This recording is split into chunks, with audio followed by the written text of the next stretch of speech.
தெய்வத்தின் குரல் இரண்டாம் பாகம். மீமாம்சை, கர்ம மார்க்கம், வேதாந்த மதங்களும் மீமாம்சையும். வேத கர்மாக்களை எல்லாம் அங்கீகரிக்கிறது என்ற அளவில் அத்வைதம் மீமாம்சையை ஆதரிக்கிறது என்பதோடு, மீமாம்சையில் மற்ற மதத்தினர் சொல்கிற அதே 6 பிரமாணங்களைத்தான் அத்வைதத்திலும் ஒப்புக்கொண்டிருக்கிறோம். ஸ்ரீ சங்கரரின் அத்வைதம், ஸ்ரீ ராமானுஜரின் விசிஷ்ட அத்வைதம், ஸ்ரீ மத்வரின் துவைதம் மூன்றுமே வேதாந்த மதங்கள்தான். அத்வைதத்தைப் போலவே இந்த மற்ற 2 சித்தாந்தங்களும் வைதிக கர்மானுஷ்டானங்களை விடக்கூடாது என்பவர்கள்தான். ஆதலால் பொதுவாக வேதாந்த மதங்கள் எல்லாவற்றுக்கும் இந்த அம்சத்திலே மீமாம்சை சம்மதமானதுதான். பிரமாணங்களில் மீமாம்சை சொல்கிற 6ஐயும் அத்வைதிகள் எடுத்துக்கொண்டிருக்கிறோம்.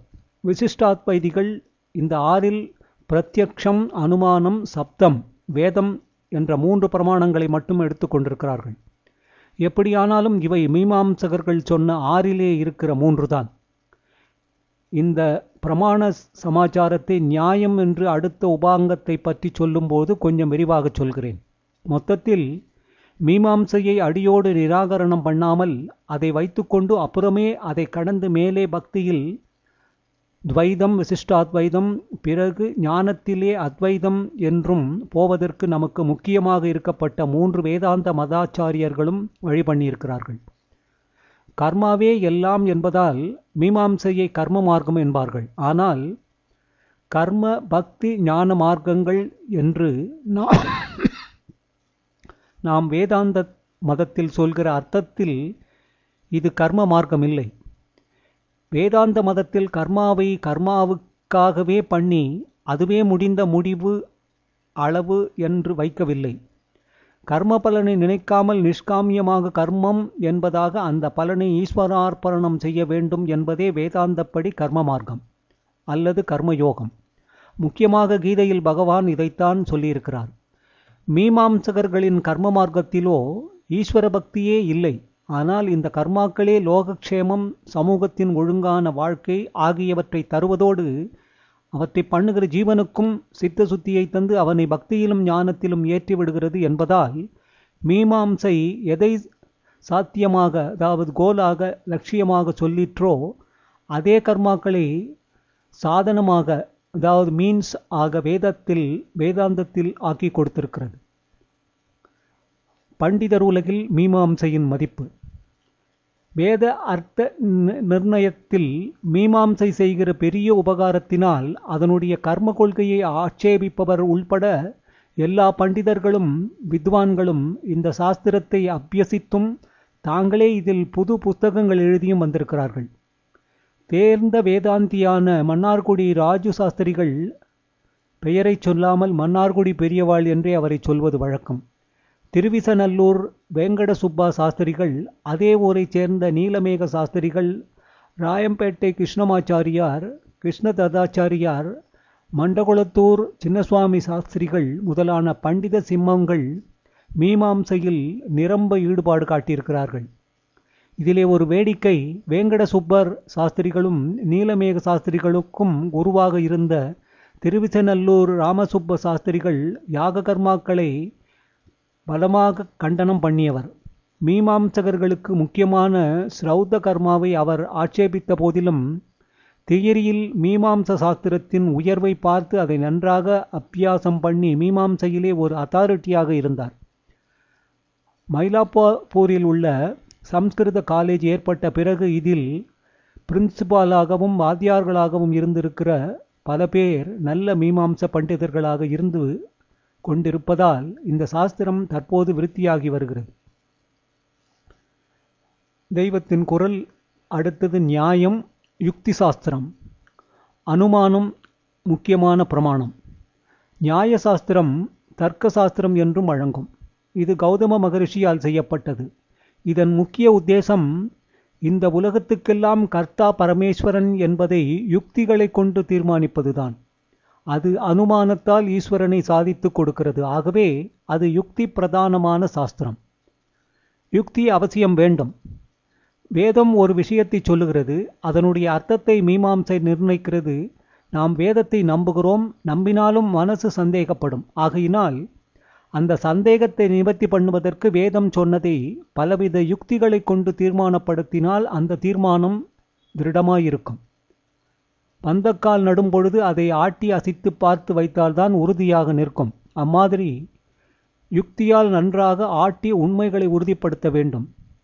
யார் யுக்திவாதம் பண்ணினாலும் அதை ஏற்றுக்கொள்ள வேண்டும். ஆனால் யுக்திகள் எல்லாம் சாரியான ஆதாரத்தை வைத்துக்கொண்டு பண்ண வேண்டும். குயுக்திகள் பண்ணக்கூடாது. ஸ்ரீ சங்கராச்சாரிய சுவாமிகள் லோகத்தை விட்டு போகும்போது சிஷ்யர்களுக்கெல்லாம் சேர்ந்து சங்கிரகமாக, அதாவது சுருக்கமாக உபதேசம் செய்ய வேண்டும் என்று கேட்டுக்கொண்டார்கள். அப்படி பிரார்த்தித்த பொழுது உபதேச பஞ்சகம் அல்லது சோபனா பஞ்சகம் என்று 5 ஸ்லோகத்தை ஆச்சாரியர்கள் சொன்னார்கள். அதிலே துஸ்தர்காத் சுவிரம்யதாம் ஸ்ருதிமசஸ்தர்கோ அல்லது நுஸ்தீயதாம் என்று வருகிறது. அதாவது விதண்டாவாதங்களை விட்டு வேத கருத்தை மதித்து அனுசரிக்கும் நல்ல யுக்திகளையே உபயோகப்படுத்த வேண்டும். யுக்திகளினால் நிர்ணயம் பண்ணி கொள்ளாவிட்டால் காட்டிலே போவது போன்றதுதான். ஆனால் அந்த யுக்திகளை ஓர் ஆதாரம் வைத்துக்கொண்டு செய்ய வேண்டும். இப்படி யுக்திகளை கொண்டு வேதார்த்தத்தை நிர்ணயம் பண்ணுவதுதான் நியாயம். அந்த சாஸ்திரம் கௌதமரால் செய்யப்பட்டது என்றேன். கணாதர் என்பவர் ஒரு விதமான நியாய சாஸ்திரம் பண்ணியிருக்கிறார். அது வைசேஷிகம் என்று தனியாக பிரித்து சொல்லப்படும். ஒன்றிலிருந்து இன்னொன்றை பிரித்து அடையாளம் கண்டுகொள்வதற்கு காரணம் அதிலுள்ள விசேஷத்தன்மை, பெக்குலியாரிட்டி தான். இந்த விசேஷத்தன்மையை முக்கியமாக விசாரிப்பதால் கணாத சாஸ்திரத்திற்கு வைசேஷிகம் என்று பெயர் வந்தது. ரொம்பவும் சயின்ஸாகவே போகிற நியாய சாஸ்திரமானது ஆத்தியாத்ம விஷயங்களான ஜீவன், ஜகத், மோட்சம் என்பதை அவர்கள் அபவர்க்கம் என்று சொல்வார்கள். இவற்றை ஜாஸ்தி விசாரிக்கிற வைசேஷிகத்தோடு போய் சேர்ந்து கொள்கிறது. இவை இரண்டிலும் லாஜிக், அதாவது தர்க்கம், பிலாசபி, தத்துவம் இரண்டும் இருக்கின்றன. லாஜிக் மூலமாகவே பிலாசபி சொல்லப்படுகிறது. 4 பிரமாணங்களை வைத்துக்கொண்டு உண்மையை ஆராய்கிறது நியாயசாஸ்திரம்.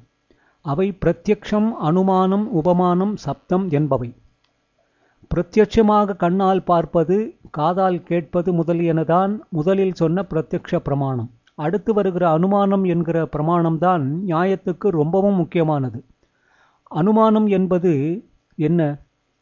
தூரத்தில் மலையில் புகை தெரிகிறது, புகை மட்டும்தான் தெரிகிறது, நெருப்பு தெரியவில்லை. முன்னே இருக்கிற பாறைகள் நெருப்பை மறைக்கின்றன, அதனால் புகை மாத்திரம் தெரிகிறது. ஆனாலும் நம் கண்ணுக்கு தெரியாவிட்டாலும் மலையிலே இருக்கிற காட்டில் நெருப்பு பிடித்து கொண்டிருக்கிறது என்று யூகித்துக் கொள்கிறோம். அதுதான் அனுமானம் என்பது.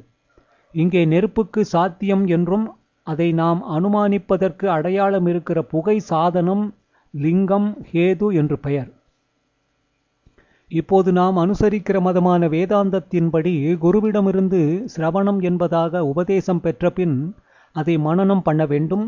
மனனம் என்பது ஆச்சாரியார் மூலமாக கேட்டதை புத்தியில் ஏற்படும் யுக்தியை கொண்டு நினைத்து பார்ப்பது. இதிலே அனுமானம்தான் விசேஷமாக கை கொடுக்கிறது. அனுமானத்தால் தானே பிரத்யக்ஷமாக அறிய முடியாததை வேறு காரணங்களை கொண்டு அறிய முடிகிறது. பரமாத்மா, ஜீவாத்மா ஸ்வரூபங்கள் நம் கண்முன் முதலியவற்றுக்கு பிரத்யட்சமாக தெரியவில்லை. மூக்காலோ வாயாலோ அவற்றை அறிய முடியவில்லை. மோட்சஸ்வரூபமும் தெரியவில்லை. கடை தேர்வதற்குரிய வழியும் தெரியவில்லை. இவைகளையெல்லாம் அனுமானத்தால் தான் தெரிந்து கொள்ள வேண்டும். தெரிந்த ஒன்றை வைத்துக்கொண்டு தெரியாத ஒன்றை தெரிந்து கொள்வது அனுமானம். இடி இடிப்பதால் மேகம் உண்டென்றும் அனுமானிக்கிறோம். அதுபோல வைதிக கர்மாக்களால் சித்த சுத்தி உண்டாயிற்று. நல்ல ஆச்சாரியாரை அடைந்தோம், அவர் ஒன்று சொன்னார், அதை நம்பிவிட்டோம். பின்பு வேறு ஒருவர் வித்தியாசமாக ஒன்று சொன்னால் நமக்கு சந்தேகம் உண்டாகும். எத்தனை தினசான ஆட்சேபனைகள் உண்டோ அவ்வளவையும் பண்ணி தீர்க்க வேண்டும், பிறகு தீர்மானிக்க வேண்டும். அப்படி தீர்மானிக்க அனுமானம் முதலான பிரமாணங்கள் உபயோகப்படும். அந்த அனுமானத்தை பிரதானமாக வைத்துக்கொண்டு ஆராய்வதுதான் நியாயம், வைசேஷிகம் ஆகும்.